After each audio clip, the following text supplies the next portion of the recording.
Dans Apocalypse 19, 14, il est dit que le témoignage de Jésus est l'esprit de la prophétie. Qu'est-ce que cela signifie? Cela veut dire simplement que tout au long de la Bible, du commencement à la fin, il y a eu des éléments annonciateurs, dans un certain sens des éléments de prédiction. Quelque chose qui allait au-delà des mots réellement dits alors. Dans tout cela, il y avait une indication plus lointaine.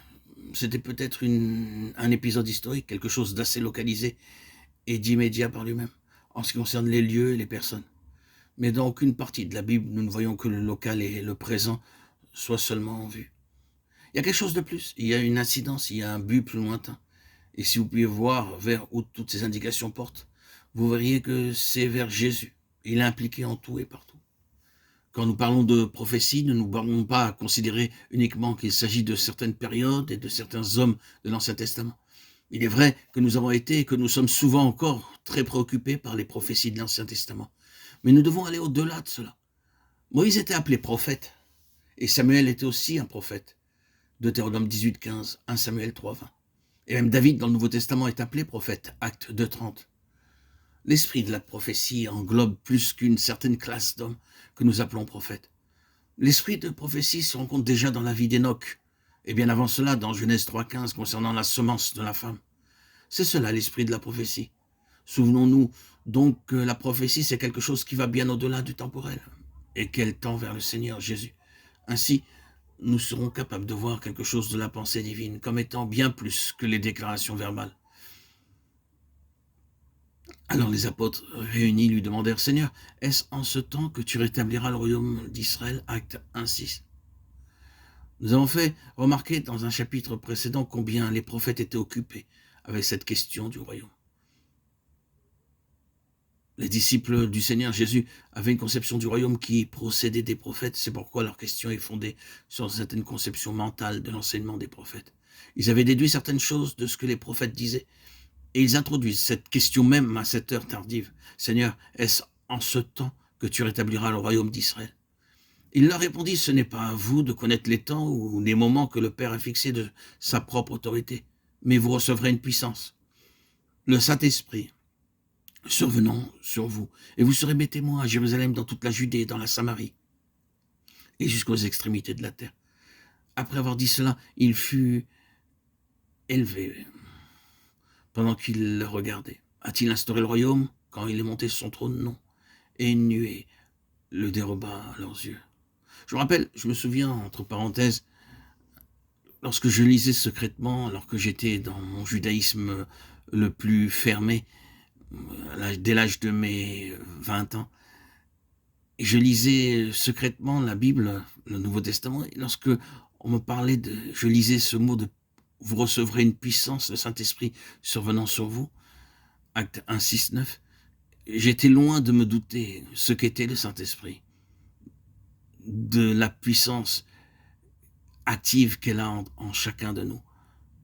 Moi-même, juif de par ma naissance, je témoigne que ce Saint-Esprit est venu sur moi il y a maintenant 5 ans, après mon baptême par immersion au lac de Mavine, et que c'est une puissance régénératrice merveilleuse. Aujourd'hui, en 2026, jeudi 29 janvier 2026, il est toujours là, à mon réveil, à mon coucher, dans mon quotidien, lors de mes achats, dans tous mes déplacements. L'Esprit Saint est là, m'indiquant ce qui est bon, ce qui n'est pas bon. C'est une personne puissante, vivante, selon ce qui est écrit et ce que l'on connaît de l'Esprit Saint, l'Esprit de Dieu, l'Esprit de Jésus. C'est une force, une puissance qui, pour ma part, contribue merveilleusement à fortifier ma foi et à édifier l'homme que je suis. Cet Esprit Saint qui m'a guéri, soulagé de mes 34 ans de bipolarité, de mes hospitalisations, de mes médicaments. D'ailleurs, pour preuve, depuis mon baptême, il y a maintenant près de 6 ans, le 26 septembre 2019, eh bien, il faut être honnête, plus de médicaments, plus d'hospitalisation, plus un seul médecin. J'ai plus de médecin traitant d'ailleurs. On m'a reproché à la sécurité sociale de ne pas avoir de médecin traitant. C'est tout, ça s'arrête là, c'est extraordinaire. C'est merveilleux, parce qu'en fait, l'Esprit Saint, c'est pas simplement un compagnon de route, mais c'est Dieu. C'est Dieu, c'est le Rophé Shel Neshama, le docteur de l'âme. Il m'a guéri, il a guéri mon âme, c'est absolument vrai. Je suis si heureux, si frais, si énergique. Dans mon visage, dans mon aspect, on voit un homme vieux, âgé, il est vrai, je suis âgé. Mais quel amusement dans mon intérieur. J'ai l'impression d'avoir 15 ans, 16 ans, d'être un adolescent. Une force. C'est la force de résurrection. Je suis du côté du positif, du côté de la force de résurrection qui m'anime. Et non du côté de la mort. Par mon baptême, j'ai été enseveli, mort en Christ et ressuscité. Et je suis plus du côté, si on peut dire, peut-être c'est dû à mes antécédents bipolaires qui me donnaient un état euphorique. Le vieil homme est toujours là, quoi qu'il arrive. Mais il y a un ascendant exceptionnel que l'Esprit Saint me donne au point de vue de ma jeunesse, de la fraîcheur, de la puissance de vie qui m'est offerte. Je ne sais pas si tout le monde, j'ai pas eu l'occasion de parler vivement avec d'autres personnes dans mon milieu, de mon église, sur ce que leur apporte l'Esprit Saint. Pour ma part, c'est une joie ineffable, merveilleuse. C'est une fraîcheur et une excitation, tel un ressort, tel... À mon époque, il y avait un dessin animé qu'on aimait bien voir. J'ai oublié comment il s'appelait. Il y avait les dessins animés Barbapapa, Casimir, le film, l'émission Casimir qu'on regardait. Et ça y est, Zébulon, le ressort Zébulon. Ça, c'était, je sais pas si dans votre époque vous avez connu ça.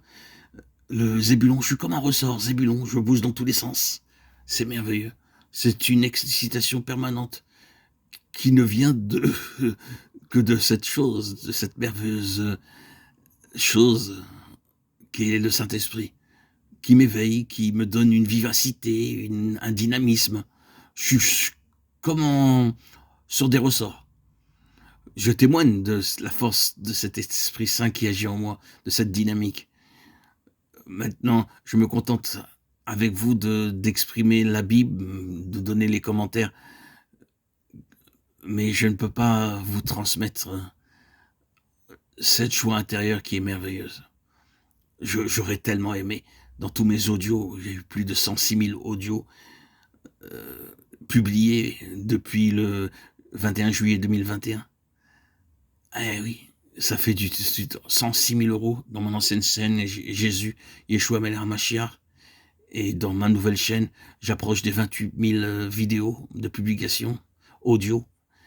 C'est merveilleux. Bon, cher Yannou qui merci mon Dieu de m'avoir permis de vivre ces moments. Ils sont si merveilleux.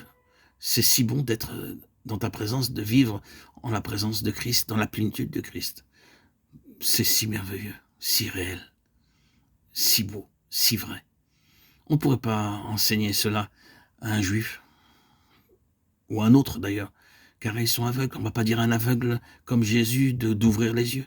Il faut qu'ils puissent recevoir le Christ dans leur vie, recevoir le baptême, et leurs yeux s'ouvriront. Le Saint-Esprit ouvre les yeux. Il rend l'aveugle voyant, comme l'aveugle-né que nous avons dans les évangiles. C'est merveilleux, c'est une merveille. Je m'arrête là et je continue mes témoignages et mes audios. Bonne journée, bonne soirée.